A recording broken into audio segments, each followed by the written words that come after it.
last round. Unfortunately, these two are two of the 5-1s who could not draw in, and they have to play it out as we're going to see a sleight of hand to start things off here for Wesley.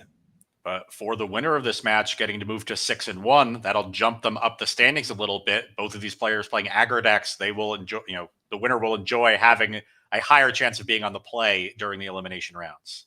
Yep. Speaking of hired, we have a hired claw hit the board here for Will, and a plod slickshot show off for Wesley. Beautiful mountains here from Will as he's figuring out what do we want to curve out to on turn number 2. Hickman playing a 4 slickshot, no hatcher configuration in his main deck. So this game 1 is going to be fast and furious. Hickman has a second slickshot in hand as well. Taking a second to think about what exactly we're going to do on this turn. All right, it looks like we're going to start things off by casting a slickshot and then cast a sleight of hand. Looks like we do have a Verge in hand. Stock up and another card. Decides to put stock up in hand. Mismatched sleight of hands, though. That's a flavor fail. But, maybe it's because we're trying to get a bunch of the original sleight of hands and we just couldn't get them, And then at that point, we just gave up hope. That's reasonable. The Portal Second Age ones are so nice. It's hard to play any others. Yeah, I wonder if it's more on flavor with sleight of hand out different ones, because then it's more confusing to your opponent. It feels like a sleight of hand, You got me there, Mason. Yeah, I see all the lines. As this slick shot's going to stay plotted, I like this playing around the potential double burst lightning. Wants to get a better chance of a slick shot actually getting pumped up here. Wesley clearly was trying to dig for some interaction there with that sleight of hand. That's why he played it before playing the other slick shot. He wanted to hold that one for later. Didn't find what he was looking for, and now just plots the slick shot after it. And he's got to feel like he's behind in this race. Rin's Resolve gets cast, finds another one in a mountain, going infinite here. As we are going to see that burst lightning on that slick shot trigger the prowess. Higher Claw's going to get the trigger in as well. So that's going to be 6 damage coming across there to Wesley. And only one burst lightning is a small punish for Hickman. If he just played the other slick shot, could have gotten in for 1 damage, and he'd still be in the same position here. All right, stock up. Going to come on down very quickly. Monstrous Rage, a bunch of lands in a Swift Spear. Monstrous Rage in hand as well for Wesley Hickman. So currently the slick shot is a 3-2. Rage will make it an 8-3. And then another Rage next turn. When it's a 2-4, we'll make it 6. So that's 3 damage short still. With a Swift Spear, that's another 2. Swift Spear might be on blocking duty this game. Yeah, that's another option for the Swift Spear. Hickman is close to having lethal next turn, but he also has to hope Will doesn't have much left over. Staring down the Rin's Resolve still for next turn, multiple creatures, and a good number of lands. All right. And it looks like maybe we took a different card than the Swift Spear. I might have also missawed here, as we are going to pass the turn back. Have Monstrous Rage in case there's a burst lightning on this slick shot. Looks like we're going to start with the Rin's Resolve. That could have been the play for Hickman. Just wants to hold up Monstrous Rage to protect the slick shot, knowing that it's his only chance of winning this race. But he is costing himself more damage every time he slow plays. Yeah, and a Braid is the find here with the mountain to wrap it up. So that would beat Monstrous Rage here. 2 damage is sort of the inflection point for a lot of players. Removal of Braid, obviously catching Corey Steelcutter, but getting around the Rage here is pretty huge. It's just a matter of Will wants to spend the mana to do it. Could be walking into a Spell Pierce. Will effectively playing these Abrades in the main deck over Lightning Strike, saying the ability to answer Corey Steelcutter is more important than going upstairs. Mm-hmm. All right, it looks like it was actually Corey Steelcutter, not Monstrous Swift Spear. That is my mistake. All 3 were in the set. It was 2 lands in those 3. Oh, gotcha. 5 cards. Okay. So just decided to go for the more powerful Corey Steelcutter there instead of the Swift Spear. And now at 4 life, it's hard to envision him staying alive. Yeah, I mean, you can push some damage this turn. You can trigger your... I mean, I guess you could play Corey Steelcutter. You can, bounce something, and then you can double Monstrous Rage in order to get another token in order to block and stuff. But I don't know if you can ever win a game where you're doing stuff like that. Yeah, if he has a land, he can play all of those and just try to rip stock up and get back into it, it's probably the only way forward.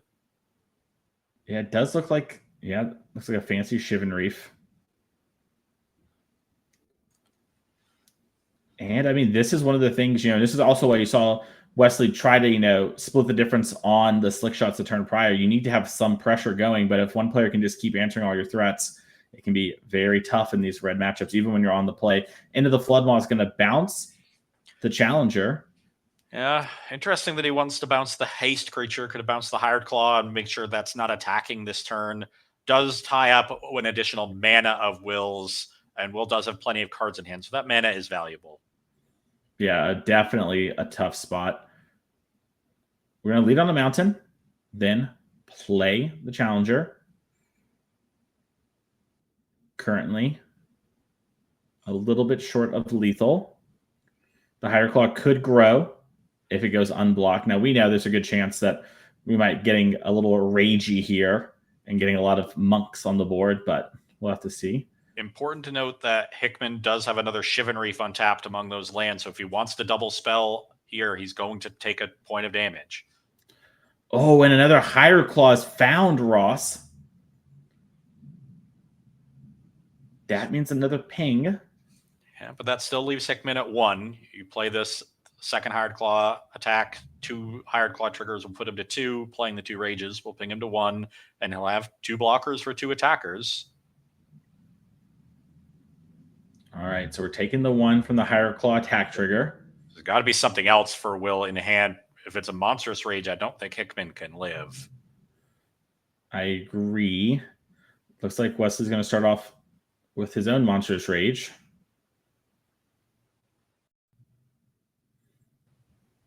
Down to 2. Burst Lightning is lethal. And yeah, you see Will show the monstrous rage. All rages, everyone, the token blocks. And then boom, on to game number 2 there. Fast stuff there. And, even though Wesley was on the play, could not keep up with sort of Red just playing a 1-drop, a 2-drop, and then interacting every single turn of the game and drawing some cards with Run Resolve. Yeah, Wesley tried to play that game a little bit slower because he was on the draw, but he didn't have the interaction in order to do that. I think his best chance was likely to just try to ignore what Will was doing and race with double slick shot. I understand him wanting to go the more interactive route because he had a card like Stock Up in his hand that's going to help in that kind of game. Unfortunately for him, just didn't find any of his main deck removal, just the 1 copy into the Flood Maw over the course of that game. And without the ability to interact, he's just not going to be able to win these races against the mono red deck. Makes sense. Let's check out the sideboard here for Wesley Hickman, see what we could be bringing in. We have 2 Abrades, 1 Drake Hatcher, 2 Eddie Merc Crab, 1 Negate, 2 Row Crackling Wit, a Scorching Shot, 2 Soul Guide Lantern, Spells Pierce, Sunspine Links, Torch the Tower, and Woodchucker Frenzy. What do you like here, Ross?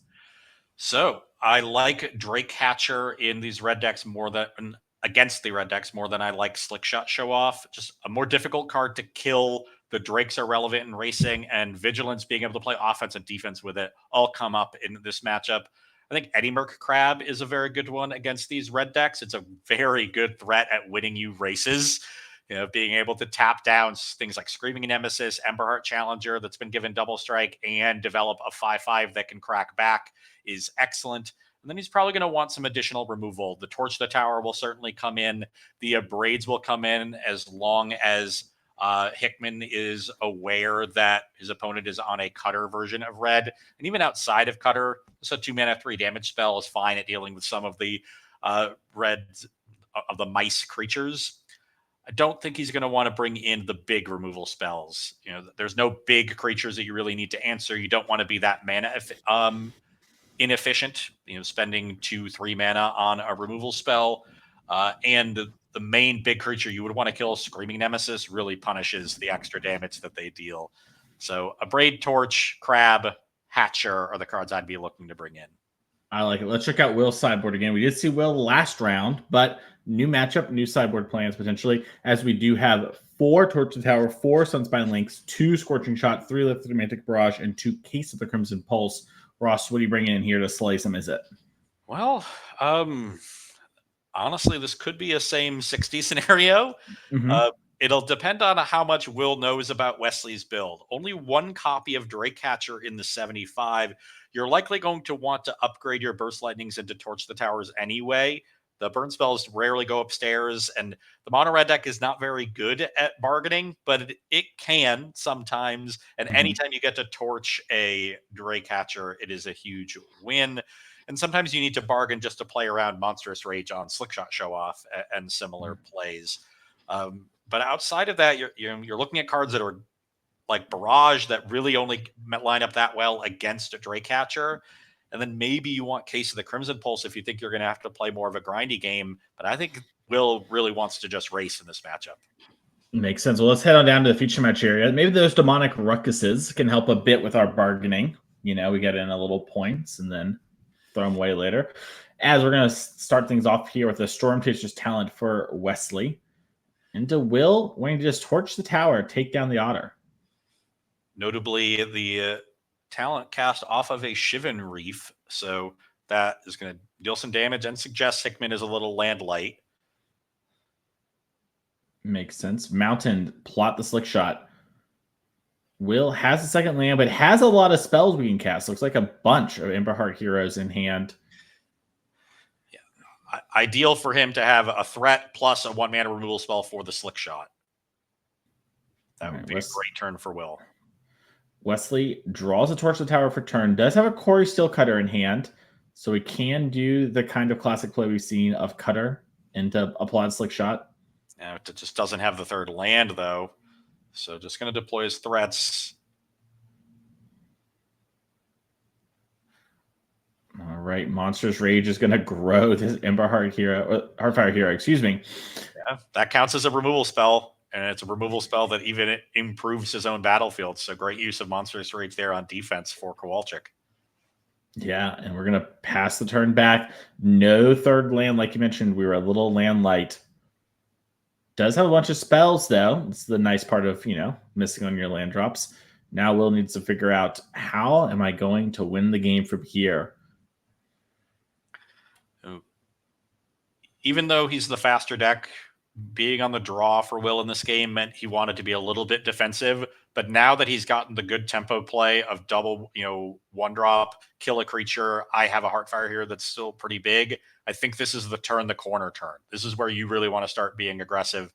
And Will has a great way to do that in this Manifold Mouse. Yeah, Manifold Mouse. We talked about it last round, just presenting a ton of damage, doing the same thing here, triggering that Valiant, gaining a counter there, and then attacking in for 8, knocking Wesley down to 11. Wesley does pick up a Spire Bluff Canal for the turn. That's probably the card he most wanted. Notably, the Manifold Mouse also grows the Heartfire hero to 4 toughness, so it is out of range of a bargain to torch the tower, which is in Hickman's hand. So that missed land drop looming large would have been able to deal with this Heartfire hero before it got too big, and now likely going to have to use that to take out the Manifold Mouse to prevent any future double striking shenanigans. But Will does have a copy of Rockface Village to keep triggering Valiant if he wants to use that on these later turns. Yeah, and I think we have a Witchstalker Frenzy in hand, so we might also be able to do a little bit of, finagling in order to get that online, but it's definitely not clean here for Wesley. As we're leaving the card on top. It's Monstrous Rage. Okay. This might just be race time for Hickman. Could take out the Manifold Mouse, rage the slick shot, and make a big attack and just try to win next turn. Oh, it looks like we have Burst Lightning and Torch. So we're bursting down the Manifold Mouse and then potentially holding up this Torch, the tower, to kill off the other hero. And this is a pretty good turn for Hickman. If Will doesn't have a removal spell for the slick shot or something like a second Monstrous Rage, Wesley could definitely win this race. Yeah, I mean, this slick shot show off right now is 5 power. It is guaranteed to connect if Hickman wants to attack with it. I think the real question is, am I supposed to torch the tower now, get in with this monk token? We're trying to figure out that. And so we're going to hold for now. Slick shot show off, gets in for 5, knocks Will down to 14. Once again, Will trying to play the more interactive role here. He's not going full aggression. Yeah. Will's going to take a second, figure out how exactly we want to navigate this turn. Will knows there's a bunch of spells in hand because we missed on land for turn, and Wesley took a minute to think, so could think Monstrous Rage, could think another Torch, could think another Burst. Lost to consider, could even be an Into the Flood Maw. Wouldn't be unreasonable for Wesley to bounce, that big Heartfire hero last turn, getting a couple extra damage. Will decides it's time to go to combat. Okay, so no use of the Rockface Village. Certainly suggests there might be some shenanigans afoot. Yeah, I wonder if Will maybe has something in combat here, because that's what we're considering putting the Heartfire here there. For now, we're just attacking for 4.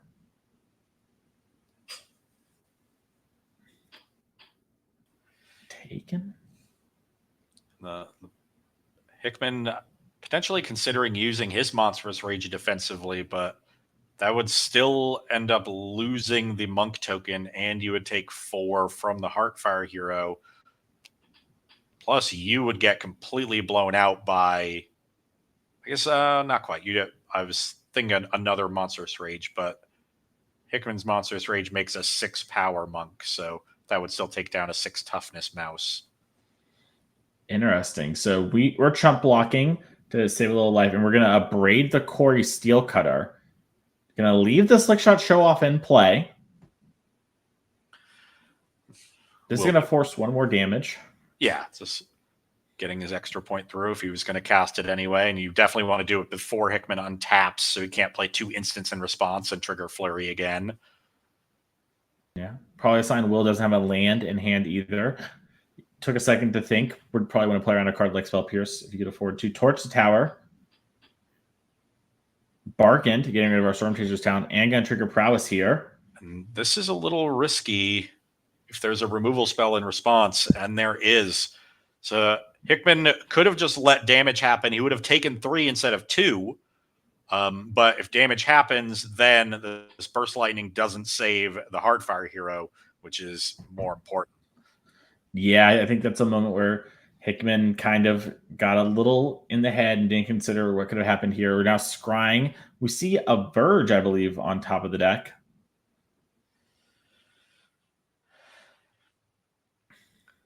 But Will down to 1 card in hand. You can be confident that it's a spell since there was no land drop made this turn. All right, Corey Steelcutter was the draw. God, this Witchstalker Frenzy is just looking so awkward. Hickman hasn't been able to generate a big enough battlefield in order to take advantage of the cost reduction. Yeah. And neither has Will, actually, for that same matter, right? Like, it does cut both ways, but both players have just been, interacting a bunch. And it seems like having your 1 mana kill anything in the matchup would be great. It's just been so awkward, though.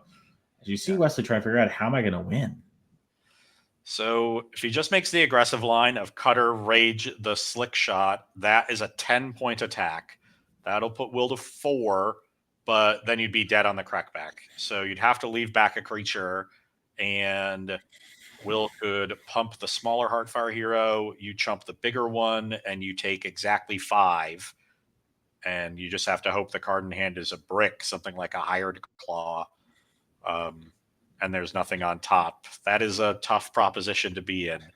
I think Hickman's other option is to, I would say other option is to use the Witchstalker Frenzy, but at this point, there's no good target for it. All the Heartfire heroes will just deal you damage when they die. Yeah, it's sort of a no-win situation here. Yeah. As you see Wesley do it here and tack in, put Will to 6. We are on the final turns of this game. Both players with a bunch of spells in hand. And you see it can kind of just laugh like, yeah, this is all I can do. Don't kill me. Yeah. This game, we saw both players have some interaction, but the story of it for me is that Will's interaction was a lot more effective. Had a Braid, clearly answered Cutter, had Burst Lightning, which blew out Wesley's Torch the Tower. Wesley's Torch was awkward to try to time because of the missed land drop, and this Witchstalker Frenzy has just been stranded in his hand, unusable because it's been too expensive. Had Hickman been more patient with the Torch, he'd be at 5 here, but the big Heartfire hero would be gone. then maybe he'd be able to win this game. So that misstep also really looming large for Hickman. Yeah, Screaming Nemesis comes down. That one always gets some damage across here. If it is blocked by a cutter, it would be 2. Yeah. Kind of funny. Everything always does damage on the board. The Heartfire Hero dies, it does 1. We have Trample over here. We got Nemesis Trigger over there. Yeah, Kowalczyk is just doing the math, and it is lethal. He's got to attack with everything, though. So, I'm pretty sure, this does not look lethal. Yeah, I don't know why. What's the point of leaving back the Heartfire Hero? I mean, maybe we have life totals wrong. It looks like Hickman fell to 2, which would imply that we had life totals wrong here in the coverage booth, which is our mistake. Okay, so just playing around a haste monk, I suppose. Yeah. But now,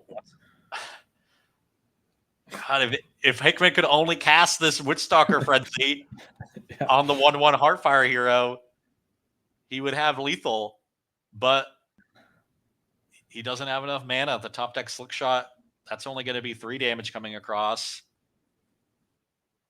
Yeah. He could cast Frenzy and attack for 4.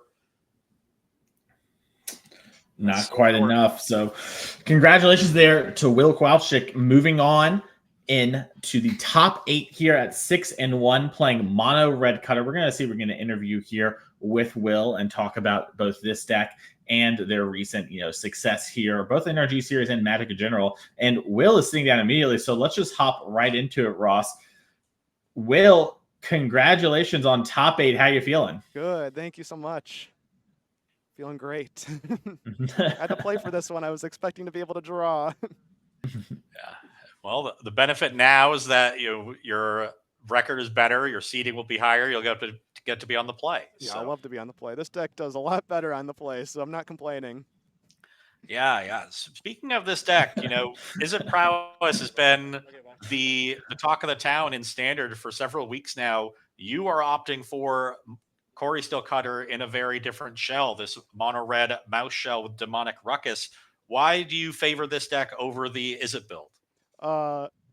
Losing all the mana issues is kind of like one of the shining things about it. I think most of the time the deck is doing better is when you're casting more red spells and testing with the team. That's kind of what we found. And the blue spells, while they're great, Into the Floodmaw is great, Drake Catcher is great. I just think the red spells are where you want to be with all the mice package makes you a lot more resilient to removal as well as kind of having a pivot where you're not weak to all the same things that Corey is weak against while still playing Corey Steelcutter and kind of being able to pivot around that. And I like the sideboard cards out of mono red, like Sunspine Links. I get to play 4 of and never complaining about playing that card. So. Gotcha. That makes sense. So a lot of testing, a lot of metagame choices led us to here. And speaking of leading us to here, you've been on kind of a killer path these last couple months when it comes to Magic and everything. How has it felt, over this sort of recent, you've had a lot of success recently. How's that stuff been going? Oh, it's been great. Yeah. And I earlier this year qualifying for Vegas through the Vegas PT through Hartford, or not Hartford, Charlotte. I was playing Breach. Obviously the broken deck, but was able to pilot well enough to lock in an invite for that. And then for this last RC in Minneapolis, I played the same deck, didn't do too hot, dropped out of the main event to play a side event, top 8 of that with the pretty much same list, just moved around where the braids are sitting, put them in the main board for this event, and have been liking it. So overall, I'm pretty happy with this list and happy with the performances recently. Awesome. So you said the main deck of braids are really the only changes you've made between Minneapolis and now? Yeah, for what it's worth, the 75 cards are exactly the same. It's just I was on a Torch and a Scorching Shot in the main board. I moved those 2 to the sideboard and replaced them with the Abrades that were in the sideboard, and I've been having pretty good success with it, killing lots of Corys and 3 toughness creatures along the way. Interesting. I had assumed that those Abrades replaced Lightning Strikes, which we typically see in the red decks, but replacing some different removals. What was the motivating factor behind making that swap? So I was off Lightning Strike earlier with like early iterations of the mono red deck with Corys, just because it's being a 2-mana burn spell that most of the time just went face or to creatures anyways. Not face.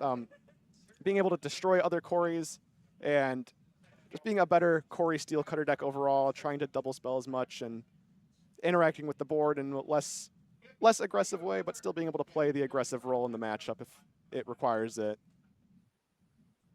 Gotcha. That makes a ton of sense to me. Well, Will, thank you so much for taking a second here to talk to us. Congratulations on top 8. We'll be seeing you some more later in the top 8. But now we're going to go cover our backup feature match and give you some time to breathe.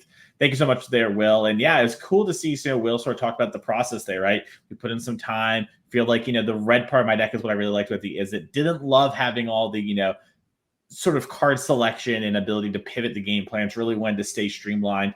Makes some sense to me. You know what else makes sense, Ross? Us checking out more Magic. So let's head on back to our backup feature match and see what's going on here. As we have Sean Gallagher versus Garrick Alford. Both players on Is It Prowess, both 4-2, both good friends who normally are control players at heart, but they are playing the Is It Prowess deck today. Control players that have resigned themselves to their fate. Mm-hmm. As we see, the two different types of lands you could be playing these days. Great old lands with style. Also SpongeBob.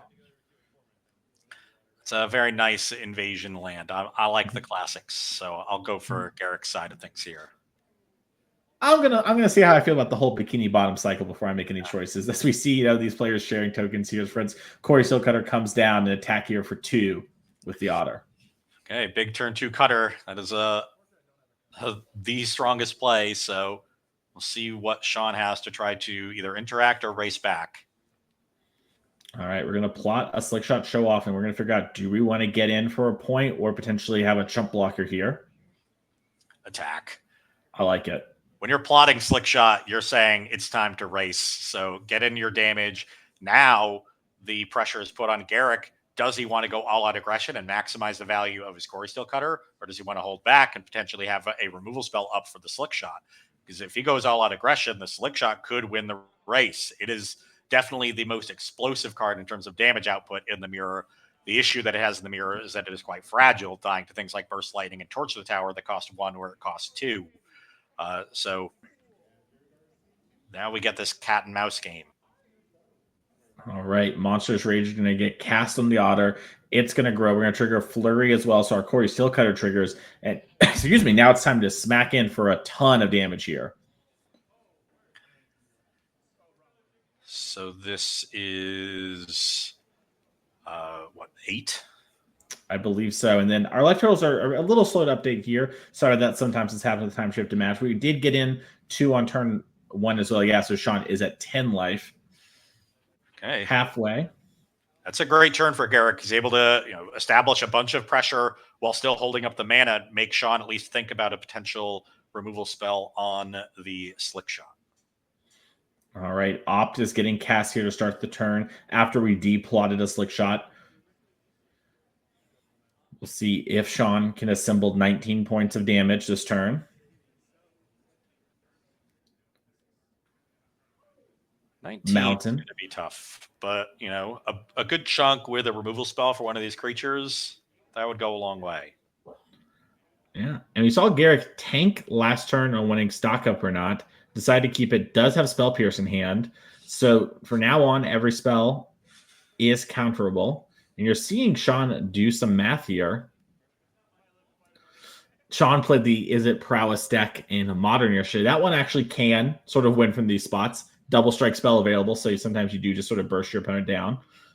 Yeah, plus a lot more free spells. Flashback Lava Dart, Mishra's Bauble, Mutagenic Growth, yeah.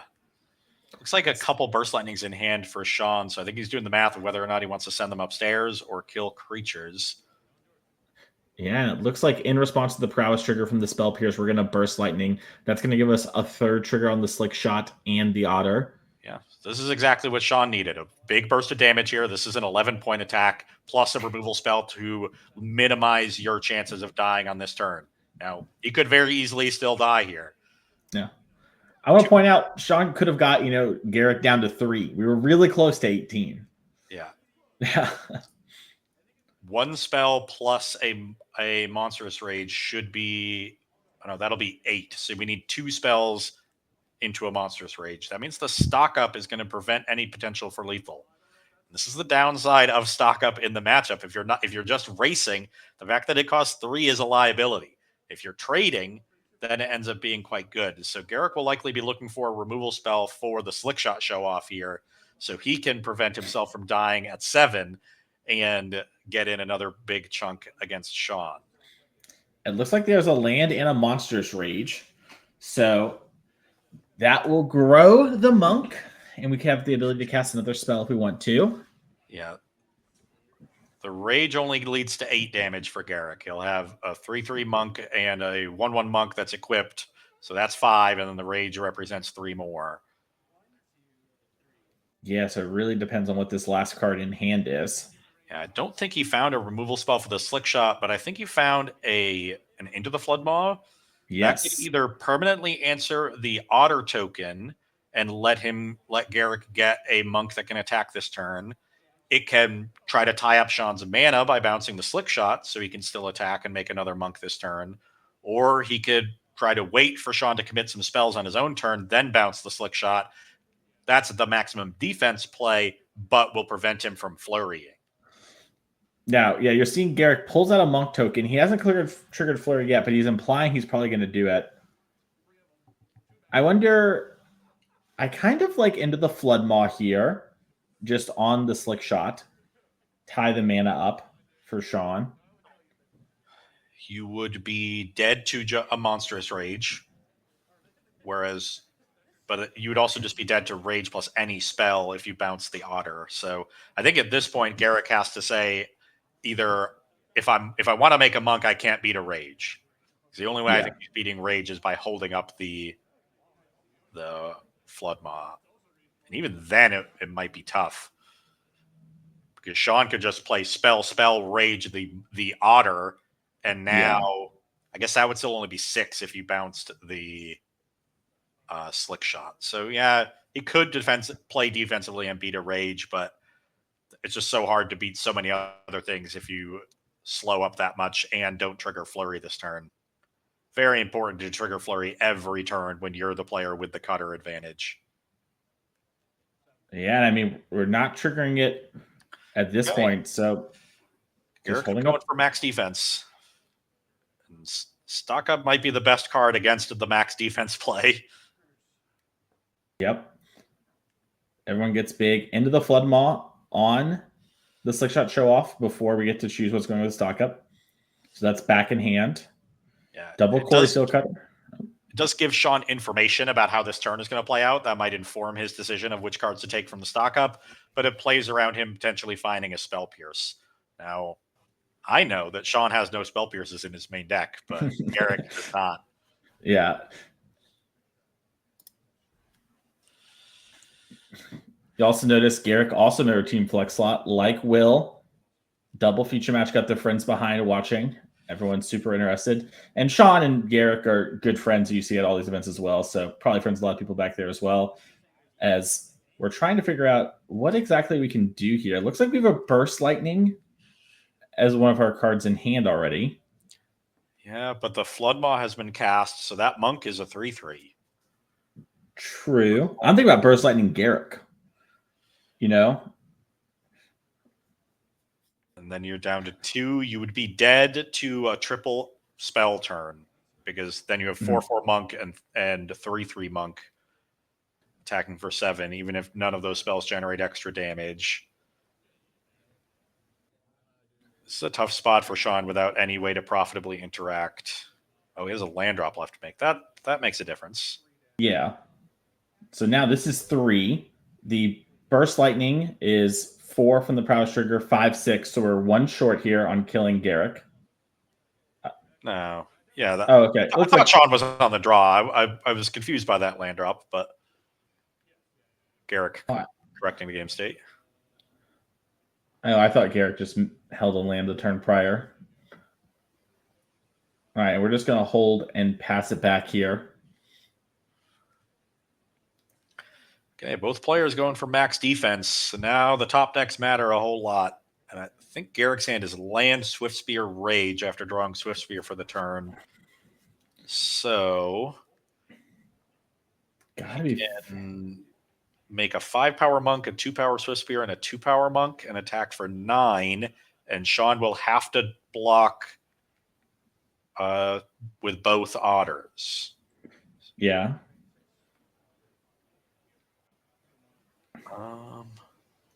This is. Oh, but Sean's at 6. Okay, I think that might have been a moment where our production marked the wrong player on the ping land there, but I could be mistaken. Yeah, I think so too. So Sean's still at 7. And the monk is the only thing that's not trampling. So you chump that. You soak up an extra damage with the other chump on the otter, and you go to 1. Yeah, and then Slickshot show-off's in hand. Show off plus rage is only 6. So that would be 1 short. But if you can draw something like cantrip into rage, that would do it. Corey Steel Cutter in hand for Sean as well. If he has 5th land, Cutter plus Slick Shot, make a token, then play a spell would just be 6. So it would have to be like a Burst Lightning or a Rage.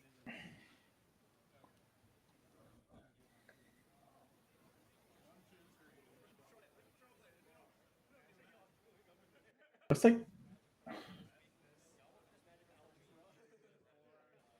these control players, they're not used to combat math, you know? Yeah. Swift Spear is a 5, so you take 4 trample. And the equipped monk is just a 2/2. It hasn't had any prowessing. The other monk is a 2/2. It had 1 prowess from the monster's rage. So you have a 2/2 trampler, a 2/2 no trampler, and a 5-power trampling Swift Spear. We jump the 2/2 no trampler. We take 4 trample from the Swift Spear, 2 from the monk. That's 6. Yes. Yeah, and remember, from our perspective, I think this is lethal. Yeah. Yeah, land 5 Cutter Burst Lightning is lethal. That's does the job. Well, a wild game there. You know, our blue-white control players, they're getting used to attacking and blocking. Listen, everyone told them, stop playing control, stop countering my spells all the time. That's what we have to get some learning pains there. As it looks like the players are sideboarding here. Are they sideboarding out Corey Steel Cutters? Like agreeing to play a non-cutter game? Who knows? Let's check out the sideboards from our side real quick here as this time shifted. We're going to quickly just take a look. We're not going to go too much into detail here. We're talking about Garrick's and then move on from there to get back to our players. As we have 2 Abrade, 2 Disdainful Stroke, 2 Dragcatcher, 2 Ghost Vacuum, a Lithomantic Barrage, a Obliterating Bolt, 2 Row, 1 Spell Pierce, and 2 Torch. So normally I would like the Abrades. I would like the Dragcatchers. I would consider some number of torches. They're certainly better than burst lightnings. So as long as there's a bunch of bursts in the main deck, those will at least come in over those. I would also consider Lithomantic Barrage, depending on how many Dragcatchers you're expecting from the opponent.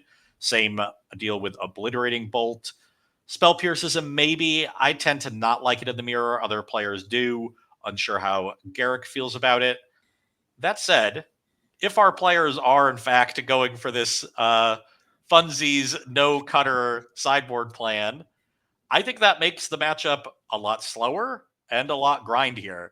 And I may even consider something like Ral in a game like that, because without the very difficult to interact with aggression of Corey Steel Cutter and the threat of it, it becomes a lot easier to just sit back with removal spells and then win with stock ups and other card advantage.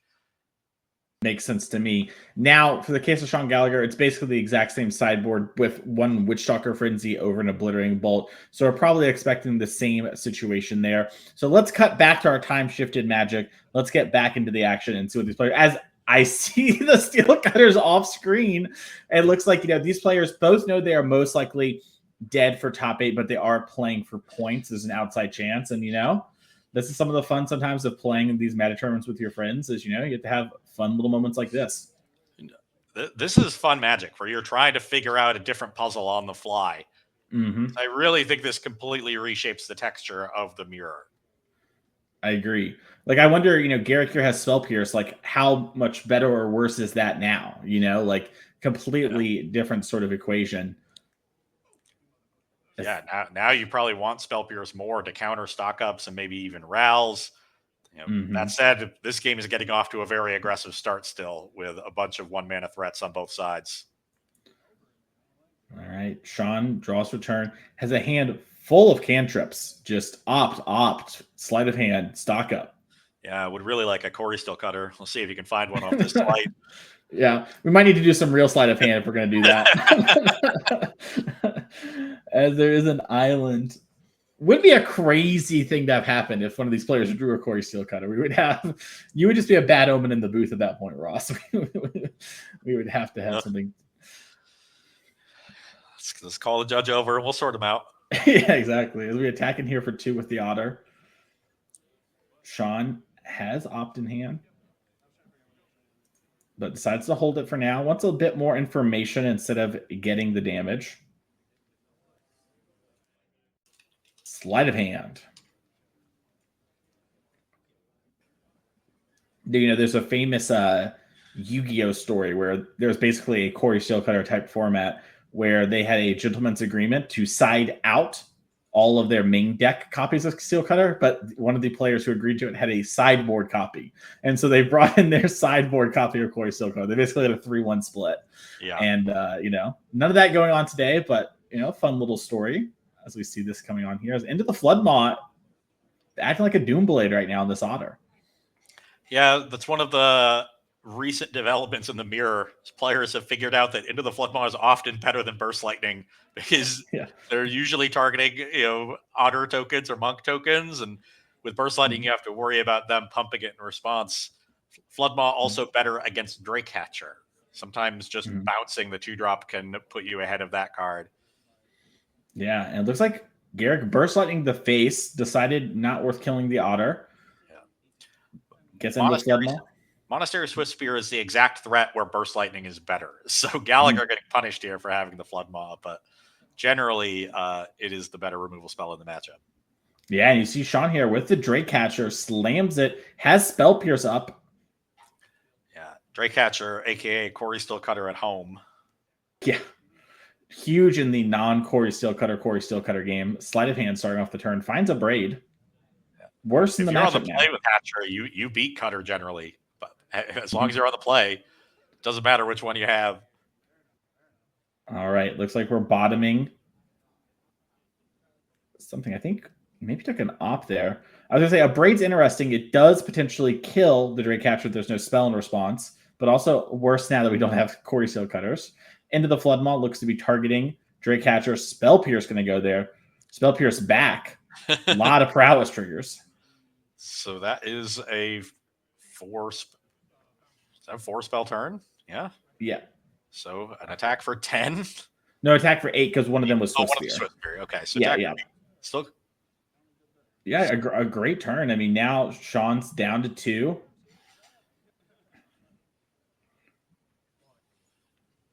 And I like this. Yeah, having opt back is ideal. You want to be able to play at least 3 spells here if you're Garrick, so you can potentially force the Hatcher to block. That said, you have to expect some form of interaction, which will both potentially deal with an attacker and pump up the Hatcher. All right, opt off the opt, a classic. The perfect option to find off your opt.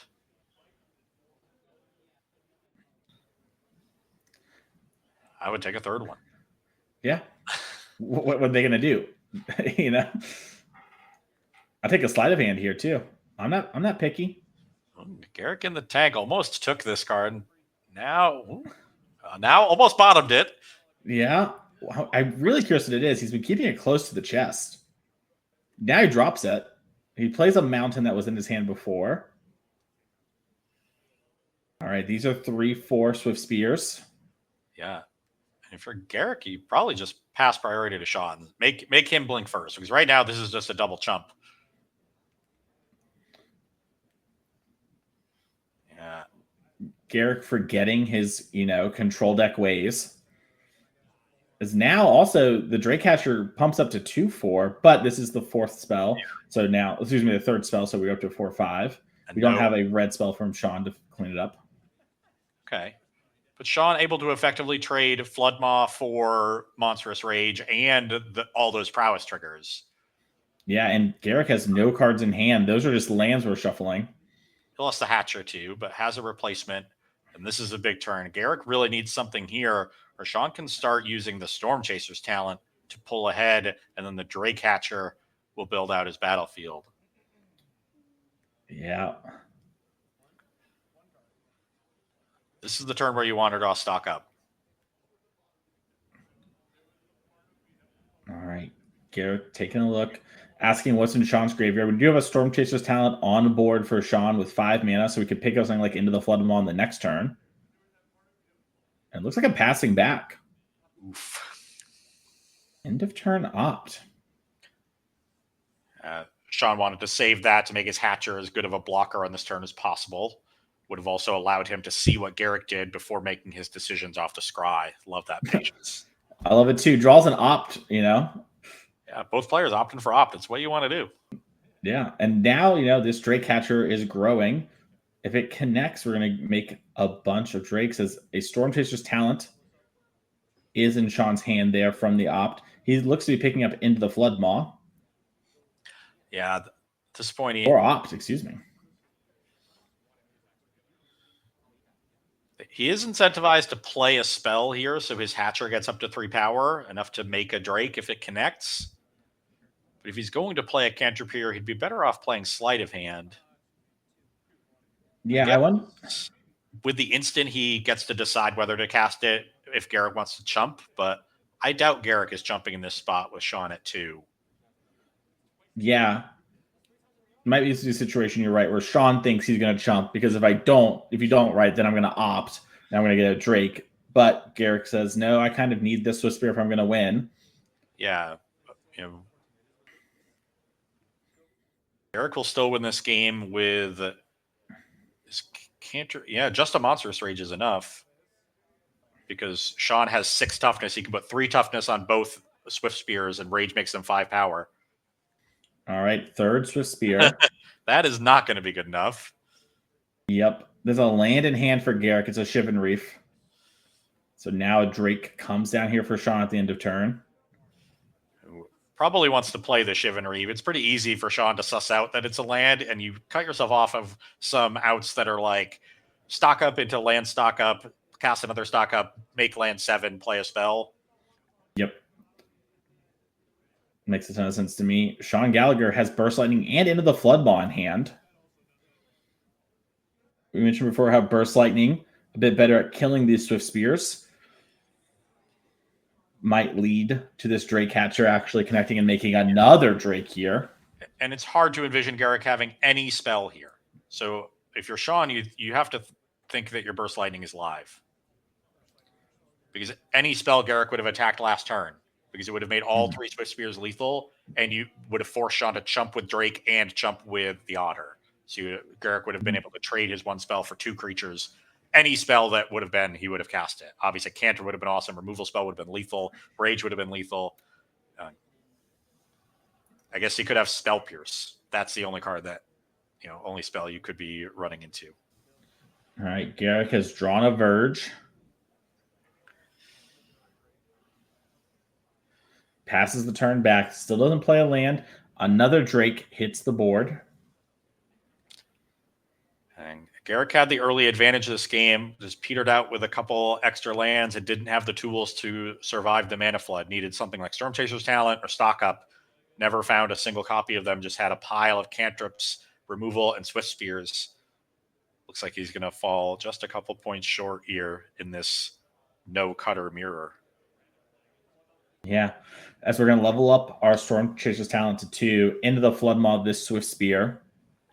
Sean wants to set up lethal and has the second Into the Flood Maw in hand that we've known about, and that's going to do it. So congratulations to Sean Gallagher moving up to 5-2. We believe probably dead here for top 8, but both those players are making a run at an end of the year series where, every point on the leaderboard matters. So getting, a slightly better finish means a little bit more cash and a little bit more points. And as we saw like in our 2022 race for player of the year, Connor Lally won by a single point. So this could be Sean Gallagher's single point moment. We saw Garrick also sort of beat Connor in the race for the player for player of the year before, doing a similar thing. So we'll have to see how that plays out as we're going to take a look at what the players were playing for today.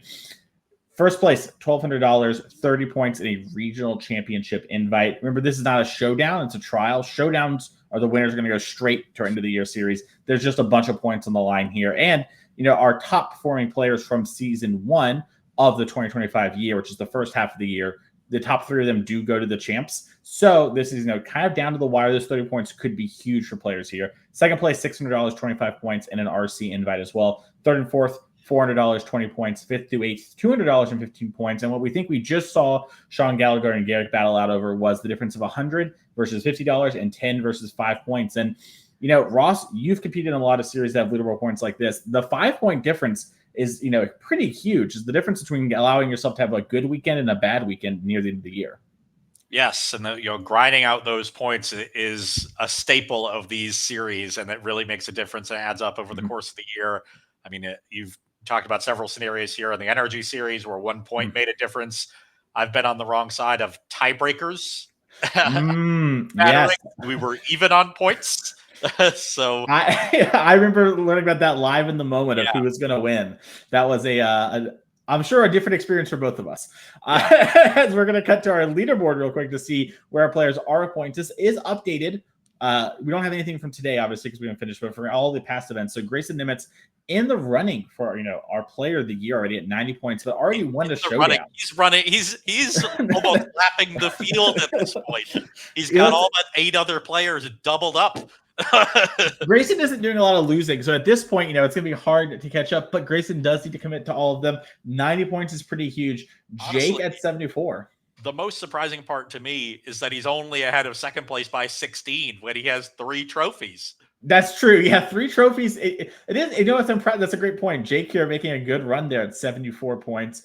We saw Alden yesterday, top 8. Had a bad showing today, unfortunately, but 57 points in a great spot. And like we talked about, end of the season 1, so that's going to be with our next event where we do Final Fantasy Sealed and Standard 10K. After that, the top 3 players who don't have orange names are going, which means if you look at this leaderboard, if it were to end today, Jake, Alden, and Harrison would be there. But notice, Will Crouchick down here in 10th place, 45 points. We know Will's in our top 8. That's going to guarantee a big chunk of points. And if we win, for example, we're jumping the pack here. Yeah. So we've got, all these players really in the top 10 are in position to strike and get into the top 3 for the season with another weekend still to play. And that's why the points are so important on these Sunday events. A 5-point difference could make a several place jump with the players bunched up so close between 3 and 10. The difference right here is 12 points. But as you noted, Will is going to jump a bunch of players with his finish today. Not sure how Ben Unger did. So that this group of players from 3 to 10 on this leaderboard are so bunched up. These are players that really need to grind every tournament, grind every single point that they can. Yeah, I mean, look at Sean Gallagher as well. We just saw the feature match here, 1 in 11th place at 35. Obviously, a little outside the striking distance, but if Sean has a good weekend, in our last event, could easily jump up, and that 5-point difference we just won could make or break. And speaking of that, let's talk about our last event here for season 1 of this year. That's going to be June 28th here in Indianapolis. Now, we're really showing off the team sealed part of this. There is also a standard 10K on Saturday, the day before, but Sunday, Final Fantasy team sealed. It's going to be great. We're going to be streaming it all here. You can scan the QR code on screen for all the details, and you can watch it on Twitch here. So if you can't go to that event, make sure to follow along, as well as the YouTube channel where all these VODs are uploaded. And then we have the second half of the year's events announced here. So for season 2, we have a couple events coming up. First, we're going to St. Paul, where we're going to have a modern 10K showdown on Saturday, and then a Sunday 5K legacy trial going on there. Legacy players, we know you love to play some Paper Legacy. Come out and have some fun. August 23rd to the 24th, we're going to be in Lansing, Michigan. Standard 10K showdown on Saturday. Team 10K trial on Sunday. Standard modern Popper on there. So we know there's a lot of Popper lovers. We ran a Popper side event. It went great. Right there, Ross loves Popper.